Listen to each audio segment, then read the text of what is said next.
Howdy folks, it's Diecast Buffy here again, and it's time for another NASCAR race. It's race 27 out of 36, the New Hampshire 300, live from none other than New Hampshire International Speedway, isn't it? Yeah, Speedway. So, it's going to be fun. I have no clue how we're going to do.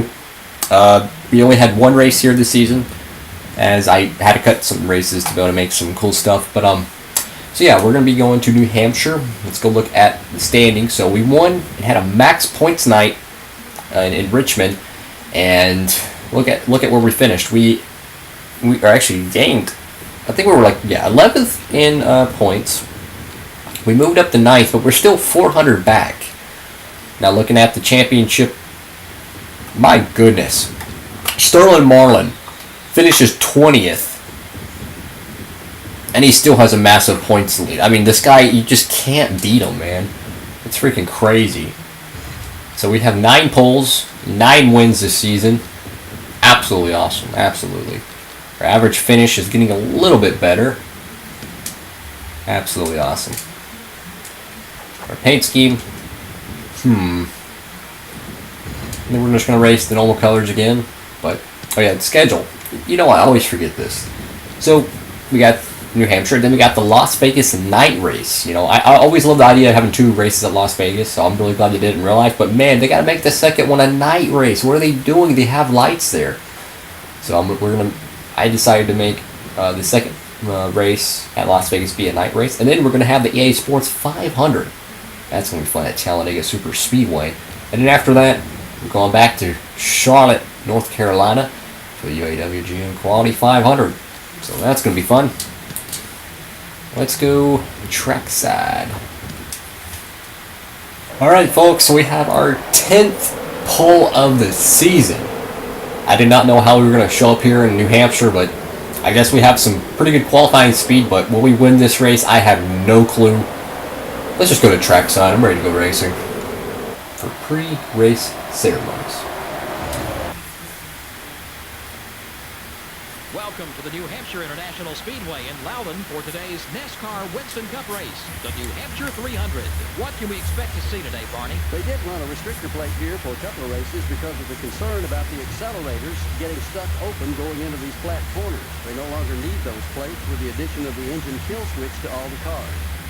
The switch is on the steering wheel and allows the drivers to quickly shut the engine off if they're going into the corner too hard. Jeff Burton has an impressive qualifying record at these speedways. Boy, you're so right. He just pushes that car to the limits in qualifying, and it does pay off when you can start in the top 10 at these speedways.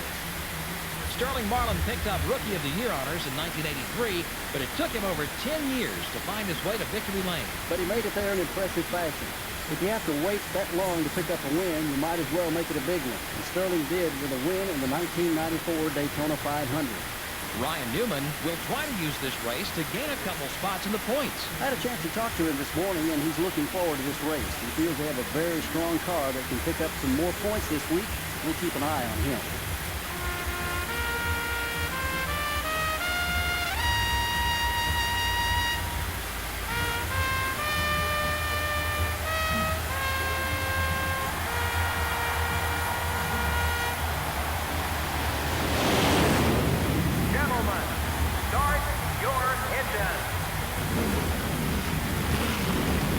Engines are fired, and you can't make this stuff up, folks. Jimmy Spencer is again on the outside row with me. I mean, I don't understand it.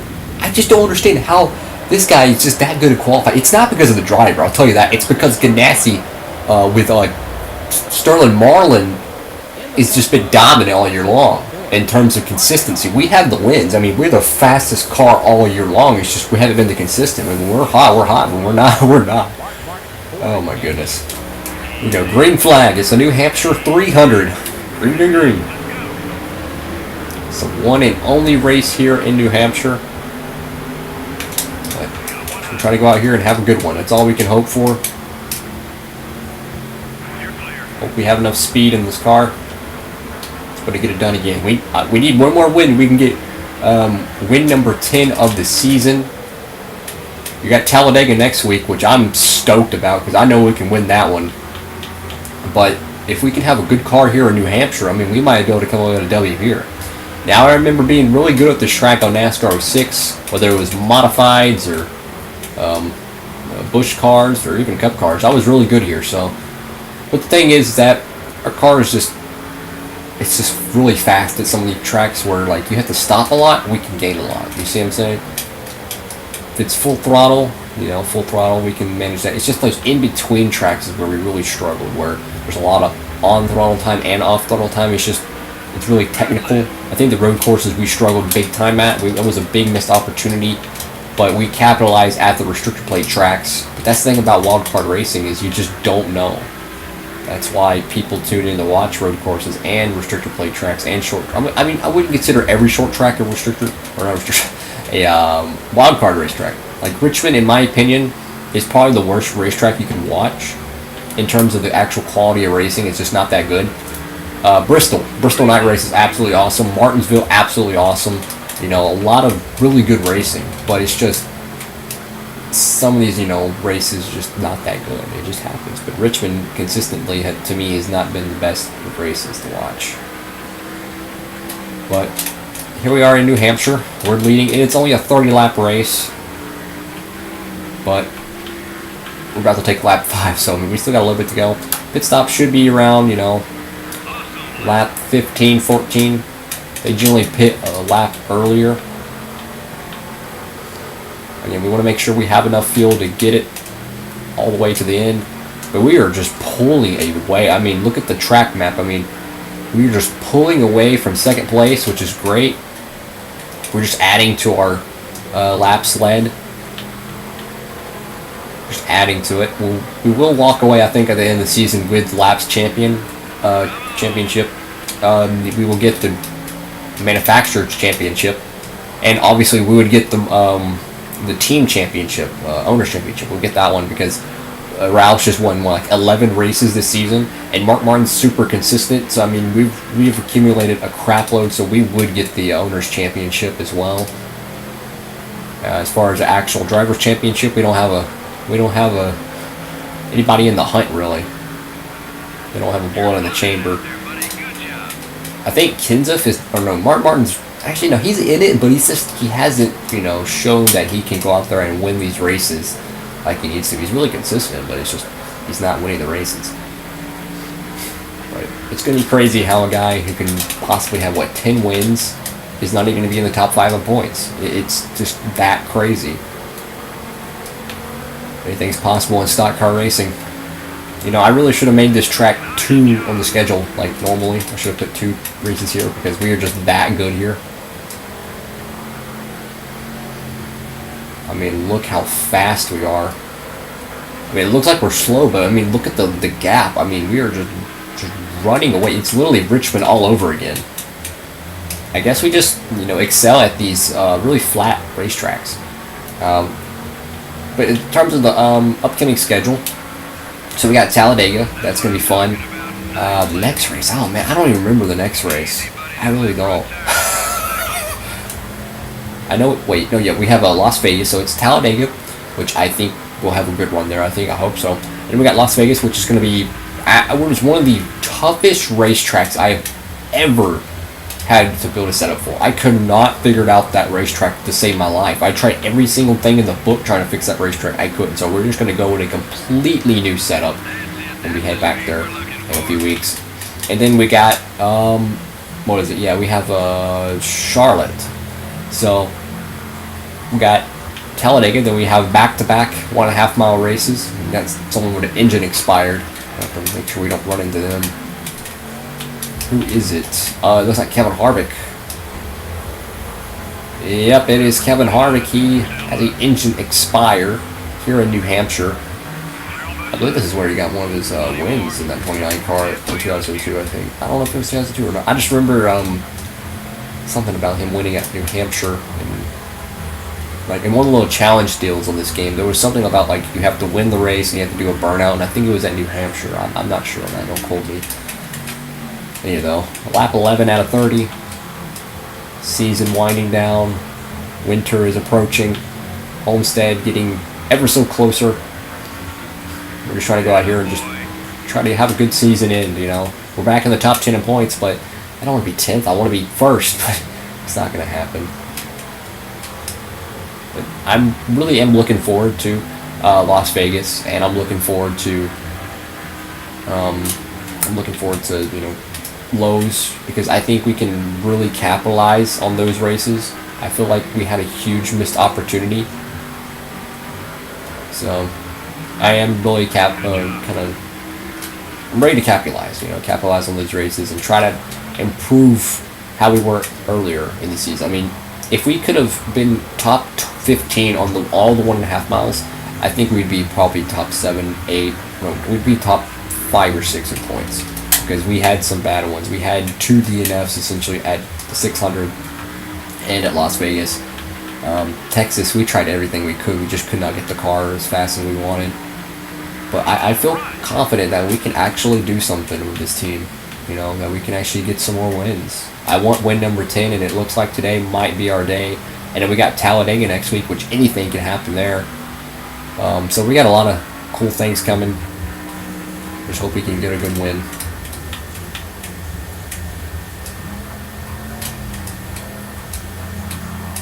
The tires were getting very worn, though, I'll tell you that. Very worn, but we're pulling away so much it doesn't even matter. So with our pit window is open right now, but again, we're going to make sure we're good on fuel. I'm going to go ahead and run an extra lap just to make sure we are good on fuel. Actually, no, we're not going to do that, because if you see how much crap we lost on Dale Jr., I'm not going to do that. We're going to pit. I think we'll be alright. I think we will. Because we got to the exact halfway point, and we have like a lap to give. Alright. I love how I can speed up getting to the pit road instead of having to slow all the way down. Track's so slow. So 4 tires, 2 cans of gas, you know, the usual. Hopefully we can get a clean pit stop. Don't let me down, boys. Oh, we're pitting right in front of Ward. I love that. Totally.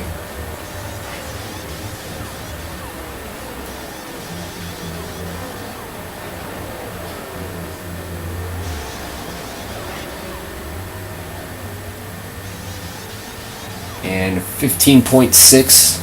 As long as they get the fuel tank full, that's all that matters to me. So, again, we're going to try to go out there and try to win this thing. Get our 10th win of the season in this Let's Play. I've had a lot of fun doing this Let's Play series. I will go out there and say that. I've had a lot of fun. It's been great to be able to race the Sitco car and be able to do a lot of cool stuff this season. So I'm definitely looking forward to it. But I'm also looking forward to the end of this season series. In that I don't know if I'll renew this one after it's done. I don't know if I'll come back to it. I don't know. You know, there's a lot of things I want to do to the channel, and I'm looking forward to doing that. So we'll see how it goes. Okay, so we got a lot of guys heading down pit road. We're running 11th, so we should resume the lead as long as someone doesn't have a legal fuel tank like Dale Jr. I have no clue how he survived to lap 30 and then finishes 3rd. I have no clue. Like, everyone else pitted. How did he stay out that long? And there wasn't like a caution or something where he could save gas. Like, I don't even know. Like, that car was illegal. I'm telling you, that car was illegal. Freaking crazy, man.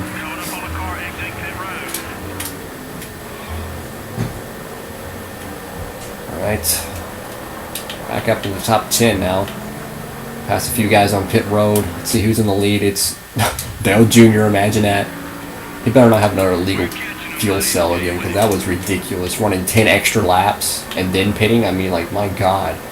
It wasn't like it was like an AI, like, oh, they can run longer. No, like, literally, he was the only car that did not pit. I've never seen anything like that before. And that's something that I love about this game, is you see things you've never seen before. I remember back at Martinsville, everyone pitted at, what, like, lap 20, or no, 25, and then they pitted all again at lap, like, 30 or something like that. Was in the lead here, but I seen them all pit 5 laps after they made the green flag pit stop. They came down pit road again. Meanwhile, my car is absolutely just trashed. It's got damage all over it. Fighting horrible tires. I somehow come away with a W.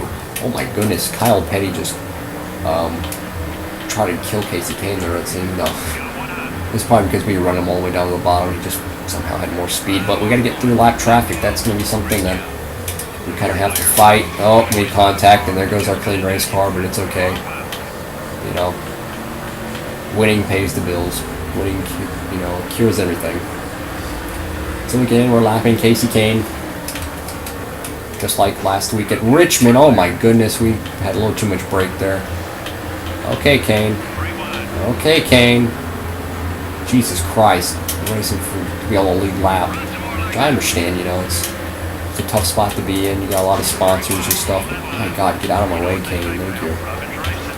Dang it. Get out of my way, guys. Thank you.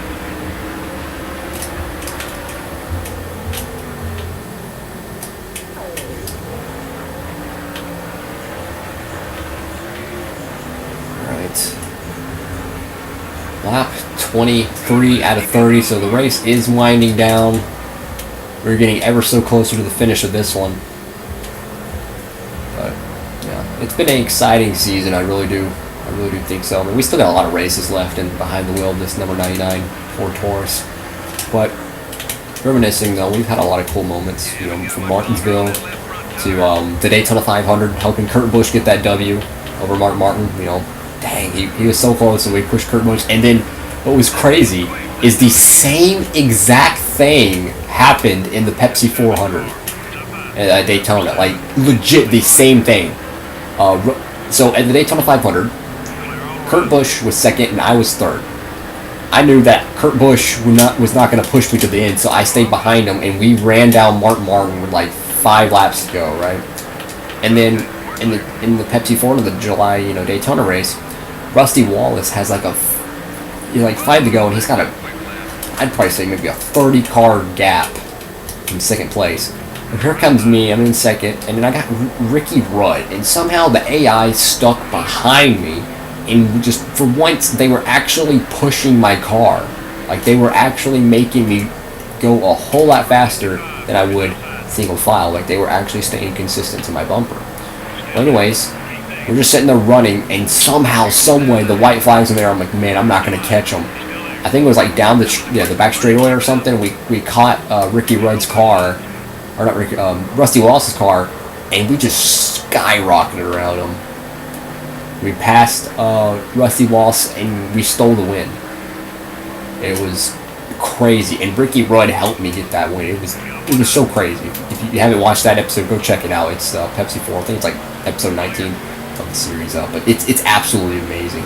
And it was the exact same situation that happened in the Daytona 500, except instead of us finishing second, we finished first. So it was like I helped Kurt Busch win, and that, you know, that good, you know, effort, you know, doing a good thing for Kurt, it came back and it rewarded me back at Daytona. So this season has been extremely fun. I'm not gonna lie, it's been extremely fun. We've seen a lot of cool things happen this season, and as you notice, the sky is actually getting a little bit more pink, meaning the sun is starting to set. That's something you don't see in NASCAR games nowadays. But you can actually see how the sky is actually changing colors as the day is getting old. See, you can see the pink in it. You can go back to the start of the race, and that was not there. That's what I love so much about this game, is the realism, the stuff they put into it. Like, look at that. That wasn't there at the start of the race. Now it is. They put so much effort into these games. I mean, it's a shame that EA went a completely different direction. If they would have kept the Thunder Series alive, oh my god, it would be literally iRacing in terms of simulation by NASCAR now, if they would have kept it. Instead, they went a different way. I don't know why they decided to go with... I mean, I love, you know, NASCAR 05, NASCAR 06, all that stuff. But NASCAR 06 was the last great EA NASCAR game.